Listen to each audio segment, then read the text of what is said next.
Ever wondered why some traders consistently beat the market? It's not luck, it's strategy. What if I told you that you could spot the next big market move just by looking at a simple pattern on your screen? Yes, it's possible, and today I'm going to show you exactly how. Stick around as we dive deep into the power of price action and candlesticks. This isn't just trading, it's about mastering the market. Did you know that the key to unlocking the market's next move could lie in the shape of a candle? Not the kind you light up, but the kind that lights up trading charts around the world. Yes, I'm talking about candlestick patterns. Candlestick patterns are the alphabet of the trading language. Just like letters form words, these patterns can tell us vivid stories about the market. Let's start with the basics. Take the doji, for instance. It looks simple, a cross or plus sign, but it tells us there's a tug of war between buyers and sellers, and neither side is winning. This can be a critical signal before a major market shift. Next up, the hammer. When you see this pattern at the end of a downtrend, it's like a battle cry from the bulls, signaling a possible reversal. It's the market's way of saying, it's time to go up. And here's where it gets really interesting, the engulfing pattern. This one literally engulfs the previous candle and can drastically shift the market direction. Bullish or bearish, it screams action. We've only scratched the surface with these basic patterns. Up next, we'll dive into more complex combinations that can help predict the next big market move. You won't want to miss it. Imagine you're a general plotting your next move in a battle. Where would you set up your defenses? In trading, that's exactly what support and resistance levels help us to determine our battle lines. Support levels are like the floor beneath which the market hesitates to fall, while resistance levels are the ceiling above which prices struggle to rise. Understanding these levels helps us predict where the price might pause or reverse, which is crucial for any trading strategy. Here's how we spot the difference between strong and weak levels. A strong support level is one that has repeatedly prevented the price from falling further, showing that the bulls are putting up a solid fight. And on the flip side, a weak resistance level might only show a single touch point. It's like a fence that hasn't been tested much. It might hold, or it might not. Our risk increases around these levels.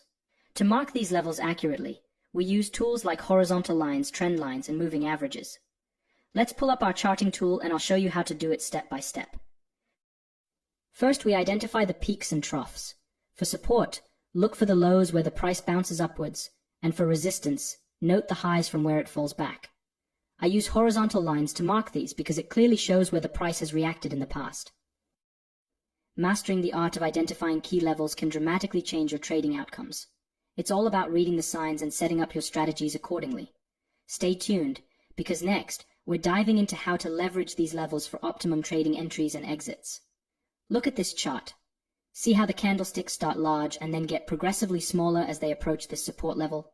This shrinkage signals a loss of momentum, a key clue that the downtrend may be running out of steam. Right here, as the candlesticks decrease in size near support, we observe less conviction from sellers. This is often where smart traders start to pay close attention for a potential reversal. And how do we predict these reversals? Candlestick patterns. For instance, a doji or a hammer here can suggest that the tide is about to turn. Let's set up a trade. If we enter right after a reversal signal, like this hammer, our stop loss would be just below the support level, minimizing risk. The take profit, ideally placed at the next significant resistance level, maximizing our potential return. To strengthen our prediction, we also look at volume and other indicators like the RSI or MACD. That's confluence when multiple signs align, increasing our confidence in the trade. Mastering these advanced strategies takes practice, but once you do, you're playing in the big leagues. Keep tuning in, because next time we'll delve into how to adjust these strategies in different market conditions for consistent success. Are you ready to see everything we've talked about in action? Let's dive into our real chart trading example. Watch closely. This is where theory meets practice. Here we have a setup on the Aussie-US dollar pair. Notice the decreasing candlestick sizes as they approach this strong support level. That's our cue. The market is whispering, and we're listening. We've covered a lot today, from the basics of candlestick patterns to advanced trading strategies, identifying key levels, and even walking through live trade examples. It's crucial to grasp how each element plays a part in successful trading. Remember, theory is just the start. The real learning happens when you apply these strategies. I highly recommend practicing with a demo account. It's a safe way to get your feet wet without risking real money. Practice makes perfect, and in trading, it's no different. Test out what you've learned today, see what works for you, and gradually build your confidence.